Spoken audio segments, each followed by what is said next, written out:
Hey, lovely. So I wanted to come on here and do a video because this past week made 1 year since my mother transitioned, and that's my dog.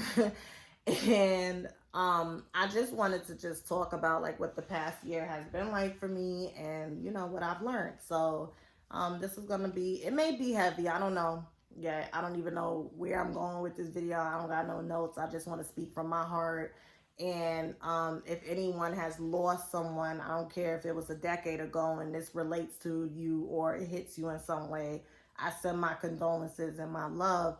And if it's not too traumatic to relive and share, I would love to hear from you all and how you were able to navigate like your first year anniversary, whatever you want to call it, of your grief process when you lost someone close to you. Okay, so hit the thumbs up, of course. Comment below. It's a safe space here. If you are new here, thank you.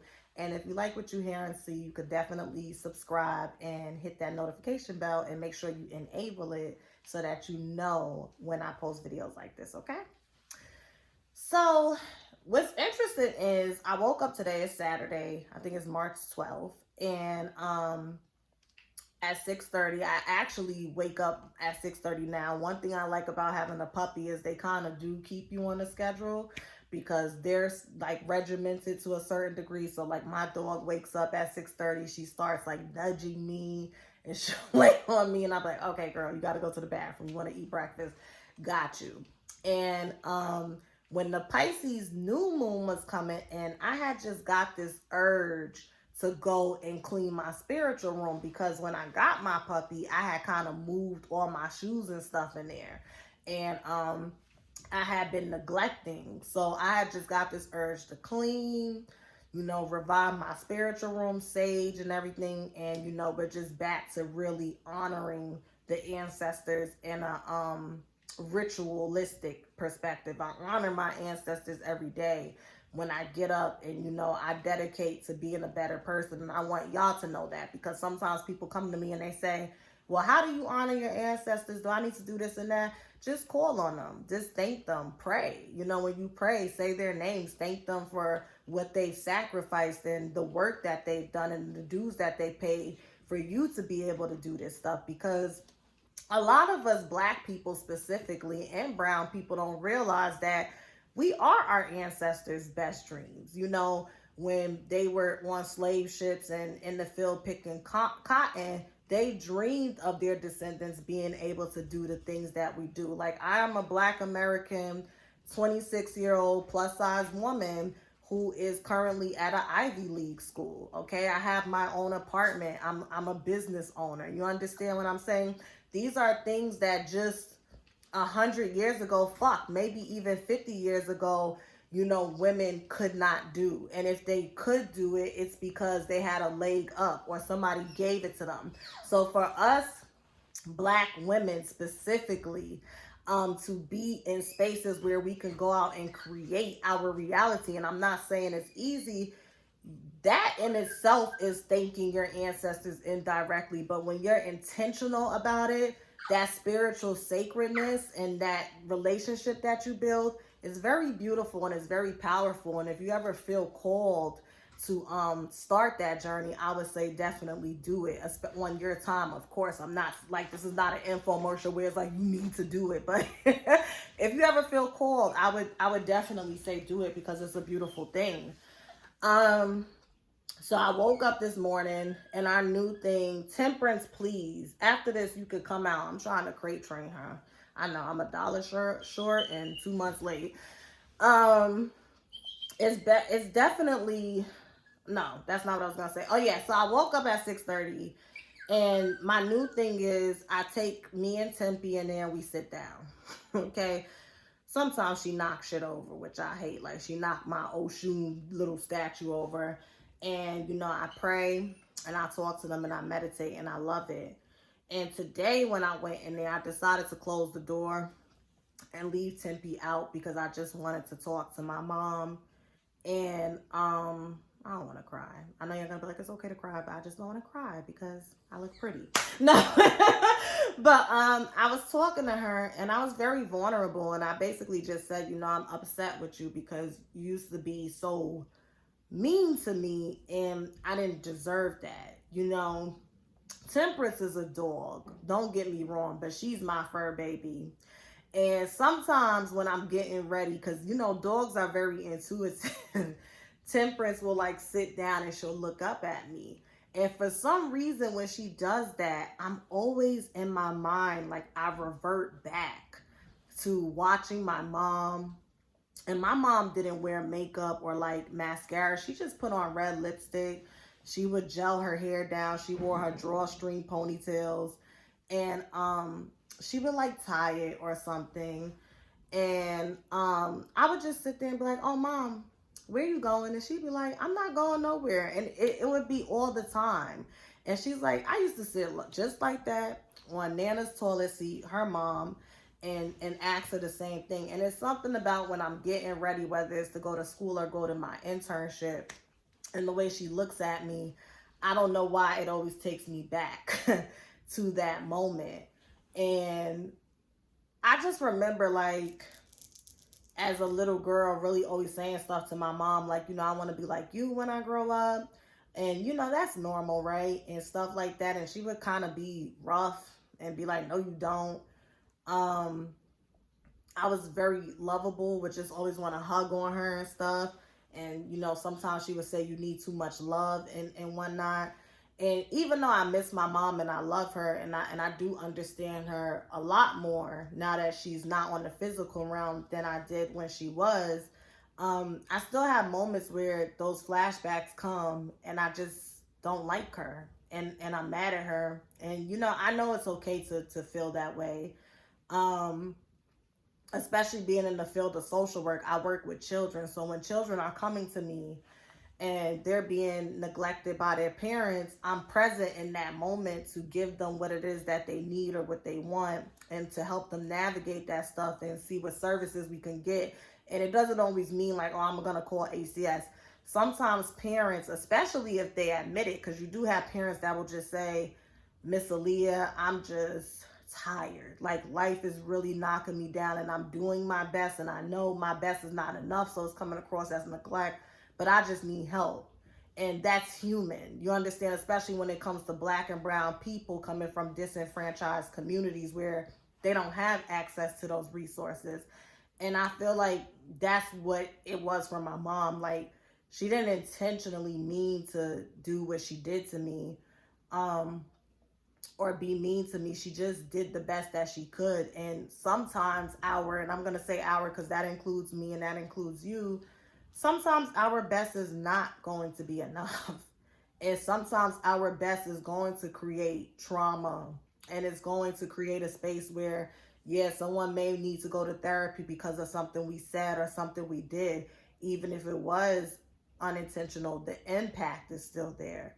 But if you can own it and sincerely apologize and commit to doing better and ask for help, I've always been someone that could just forgive you. I'm not a grudge holder. I'm really not. If you can take accountability and own your shit,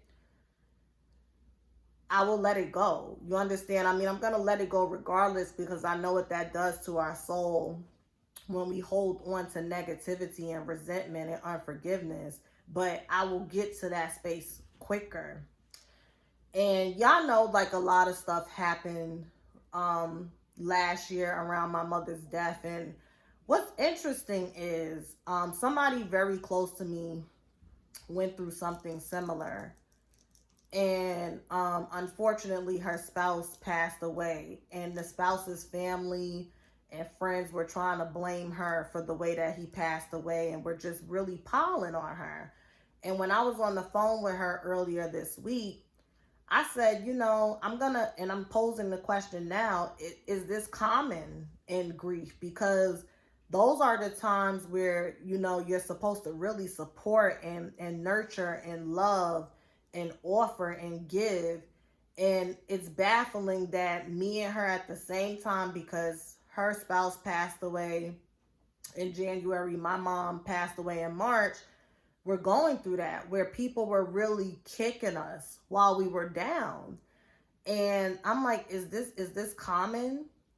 And she said, yes, because people project. We all know that how people treat us has more to do with them than it does us. Is 95% projection.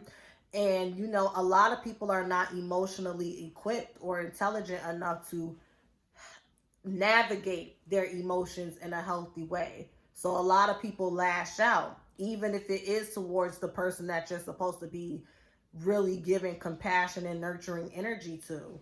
Um, and yeah, I just want to ask y'all, if you feel comfortable sharing, did you go through that? Like, is it common? Because I just think that's really crazy. I think it's really crazy that someone can go through an extreme loss, and for whatever reason, the way that you're wired within, you can't even take that into consideration before you curse them out or send a text or just do something that's just so cruel and nasty. Remember, I still have these text messages. I had a cousin of mine who is supposed to be somebody who works as a social worker too, or works in the field of social work, tell me to kill myself. You understand what I'm saying? And for what?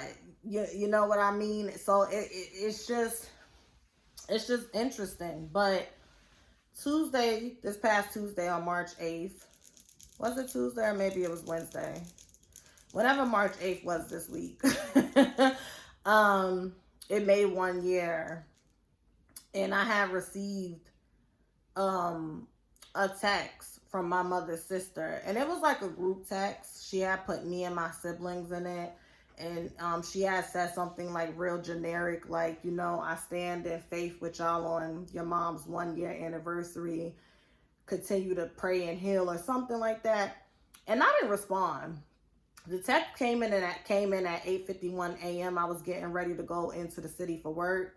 I remember looking at it and laughing, and then I just didn't respond.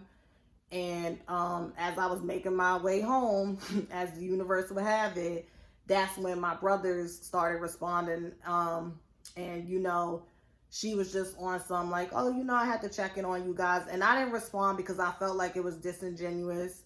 I felt like she was doing that to get brownie points. You have not spoken to me in a year. We're not going to act like I wasn't told that I was too contagious to go to my mother's funeral. We're not going to act like when you were supposed to bring me my mother's obituary, you purposely withheld it. We're not going to act like one of my brothers that you put in the group chat told my little brother, tell that bitch I'm not giving her a death certificate. And we're just not going to act like those things didn't happen. And this is very common in families, right? A cycle of toxicity starts where we do really horrible things to each other. We say really horrible things to each other, but we don't address it, and we just let enough time go by, and then we act like we cool. But then that's how the fakery and the effery starts, because then it's like, oh, hey, you see that bitch, she thinks she all that. I'm not trying to live my life like that. I want to live my life with integrity. I want to live my life with love. I want to live my life with morale. And if I have to fake smile in your face only to turn around and hate on you and talk ish, I'd rather just keep my distance. Not to say that I'm hating on you or talking ish from over here, because I don't have any hate in my heart from my mother's relatives. But I should just keep my distance, because why am I going to willfully put myself in a situation to be around people that I don't like and don't like me? For the sake of what? Because it looks good? Because we look like a family? No. So I didn't respond. And what's interesting is I had planned to text her privately and express myself like, similar to what I'm saying. And I swear to God, my hand to God, I opened up the text and I didn't even know what to say. I could not find a fuck to give respectfully. You ever fight really hard to bite your tongue, like you want to say something, but you're biting your tongue because you don't want it to lead to something explosive? It was the inverse for me. I was fighting hard to find something to say because I had become so accustomed over the past 365 days or more, to where when they approach me, whether it's subtly or just, right in my face, well, da da da da, boom, boom, boom, boom, boom. But I really could not find the words. And there was a moment where Spirit spoke to me and said, "You are not that little girl anymore. You are a grown woman. You are a grown woman. Stop trying to fight to revert back to that combative space. You don't have nothing to say because you're at another stage, not complete, but you're at another stage and level in your healing and in your grief process." And that's just where I've been with it. I cried a lot this morning. I didn't even cry this past, on March 8th or anything. I cried a lot, and I just allowed myself to cry. I allowed that little girl. Sometimes I hug myself when I cry because I feel like the little girl in me is crying. And, we all have a little girl, little boy, a little non-binary, honey, whatever you identify as, residing inside of us. And I think it's very important and responsible, especially if we want to procreate and bring more life to this physical realm, that we continue to nurture him or her or they or them. Because we don't want to project or repeat that cycle. I was watching this video from my human behavior class. It was a TED Talk, and it was called "The Power of Addiction and the Addiction to Power." Go check it out. "The Power of Addiction and Addiction to Power." It's a TED Talk. I forgot the man's name, but if you put it in, it'll come up. And he was a doctor who was addicted to buying, I think, like records and stuff. And he talked about how he literally became a doctor. One of the reasons why he became a doctor was because he wanted to fill that void of feeling not needed or not wanted, because I think he said his mom had been negligent and made him feel that way. But doctors spend a lot of time down to the hospital, right? They spend a lot of time down to the hospital, especially if you take those day shifts. Now, you have certain doctors that will do their 12-hour shifts at night so that they could be at home with their wife and their kids, putting them on the bus, getting them off the bus, tucking them in, and then they go to work. But you have doctors who do that 12-hour shift during the day, Monday through Friday, or however you may have it. And he said he didn't even realize that by trying to conceal that pain of neglect and not feeling wanted and not feeling needed by pouring himself into work, that he had created the same cycle, because now his children were feeling neglected. So do you see what happens when, instead of addressing things and peeling those layers back, without you even doing it intentionally, it will show up in a way that you do not imagine. You know how that felt as a kid, and now your kids feel the same way. But he was able to catch it. And that's the beautiful thing in life.